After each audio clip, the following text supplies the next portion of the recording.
eventos que llevaron al estallido de la guerra y la situación geopolítica en ese momento.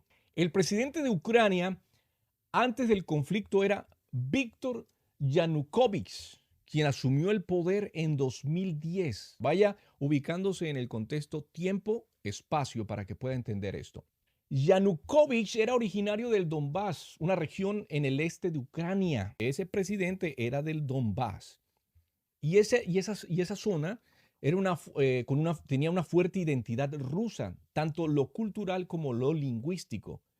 El gobierno se caracterizó por mantener relaciones cercanas con Rusia, algo que generó tensiones con sectores prooccidentales dentro del país y obviamente las miradas y los países de la región que estaban algo preocupados por eso. En ese mismo periodo, el presidente de Estados Unidos era Barack Obama, quien estaba implementando una política de expansión de la influencia occidental en Europa del Este. En particular, apoyaba la integración de Ucrania a la Unión Europea y la OTAN, algo que Rusia veía como una amenaza directa a su seguridad. Ahora estas dos ciudades, écheselas aquí a la mente, Donetsk y Lugansk, dos regiones del este de Ucrania que históricamente han tenido una gran población de la habla rusa. Estas regiones forman parte de lo que se conoce como el Donbass, una zona que es industrialmente rica en recursos minerales y con fuertes lazos económicos y culturales con Rusia. Durante décadas tuvo una relación económica muy estrecha esa zona con Rusia, lo que fortaleció después esa identidad rusa en la región. Muchos habitantes de esta zona de Donetsk y Lugansk no se consideraban completamente ucranianos, sino más bien parte de una cultura compartida con Rusia. Estaba todo tranquilo, pero todo cambió en 2013 cuando Yanukovych rechazó un acuerdo de asociación con la Unión Europea y en su lugar aceptó un paquete de ayuda económica de 15.000 millones de dólares de Rusia. Esto provocó un movimiento de protestas conocidos como Euromaidan, que fue respaldado por sectores prooccidentales y por Estados Unidos.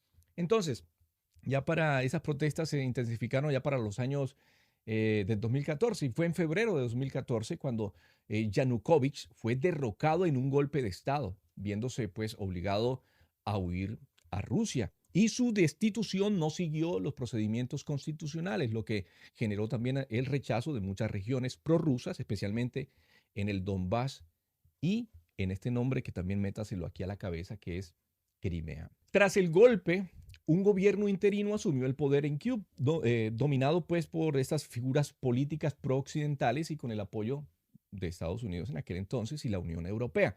Y entre las primeras medidas que tomaron estuvo eliminar el estatus oficial del idioma ruso en Ucrania. Allí comenzó la mano fuerte sobre esa área de Ucrania, sobre el Donbass, mostrando la soberanía y el poder de esa zona sobre las familias que vivían allí, prorrusas, muy ligadas a la cultura, lo que fue visto como una agresión directa contra las comunidades rusoparlantes y además una fuerte provocación.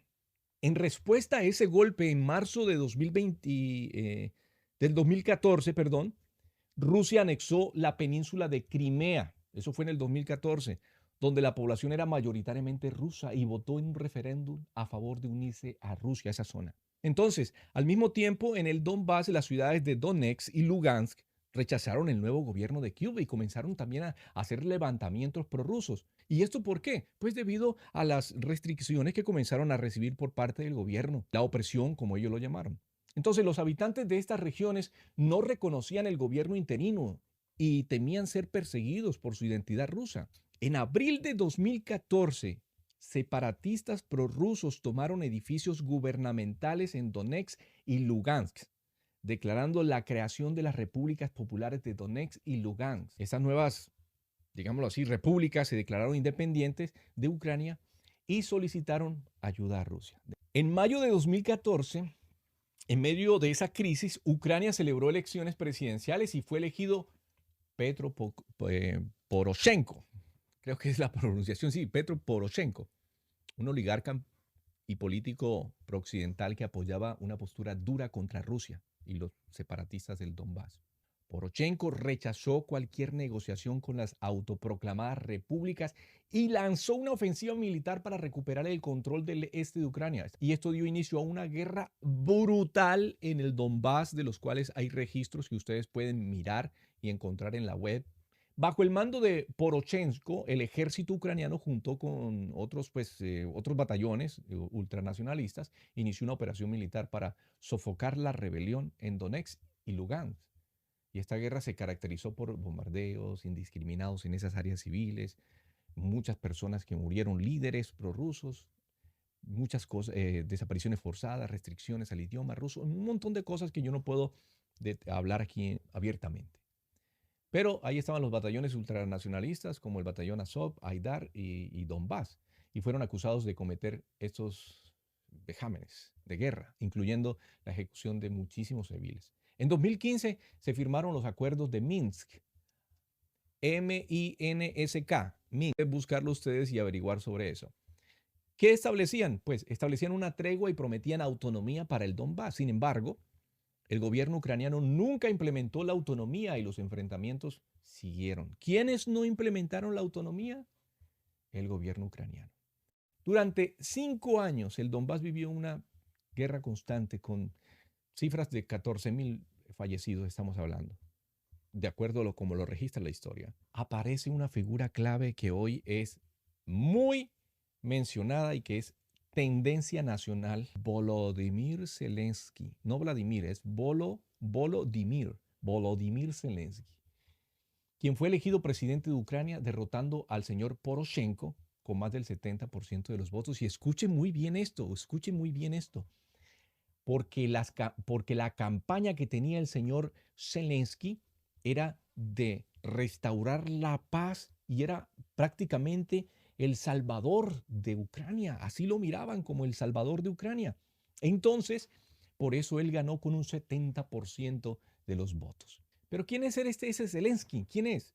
Pues un actor comediante muy conocido por protagonizar esa famosa serie en Ucrania se llamaba Servidor Público, que hay mucho contenido de él en YouTube, donde interpretaba a un profesor que se convertía en presidente para luchar contra la corrupción, y su imagen, pues, y su discurso anticorrupción lo convirtieron en una figura popular en Ucrania.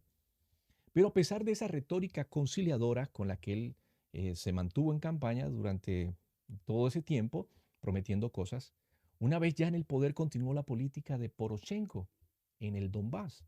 Intensificó la represión contra los prorrusos y pues manteniendo pues esa negativa de concederles la autonomía. Ya en el 2021, Zelensky firmó acuerdos de cooperación militar con la OTAN y reforzó la presencia de tropas de Ucrania en el Donbass, aumentando las tensiones con Rusia. Ahí viene lo que ha pasado, por lo cual algunas personas dicen que Rusia es un invasor, por lo que les voy a comentar.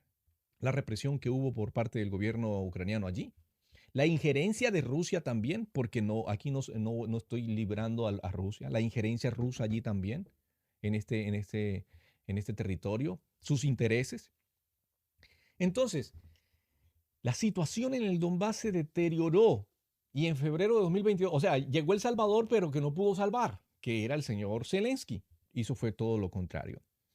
Entonces, en febrero de 2022, la famosa OSCE reportó un aumento en los bombardeos ucranianos contra Donetsk y Lugansk, lo que incrementó potencialmente las tensiones con Rusia. Y el 21 de febrero de 2022, el señor Vladimir, este sí es Vladimir, no es Volodymyr, este sí es Vladimir Putin, reconoció la independencia de Donetsk y Lugansk con un objetivo, pues argumentando que era necesario para proteger la población de la agresión ucraniana. Entonces, ¿qué pasó después? 3 días después, precisamente el 24 de febrero de 2022, Rusia lanzó la operación militar especial, justificándola como una acción para proteger a la población del Donbass, desmilitarizar y desnazificar a Ucrania, como ellos llamaban, evitar que Ucrania se convirtiera en una base militar de la OTAN. Y pasó lo que ha pasado estos 4 años. ¿Qué ha pasado en estos 4 años? Si usted se acabó de despertar hoy con la noticia de la Casa Blanca y lo que pasó en la Casa Blanca, no ha pasado nada. Donald Trump es un dictador, etcétera, etcétera. Pero si usted estuvo despierto estos 4 años, Entonces usted va a hacer un recorrido de toda la historia de esto, solamente estos 4 años, ni siquiera de estos datos que yo le he dado. Y usted va a pensar en algo, usted va a recordar algo.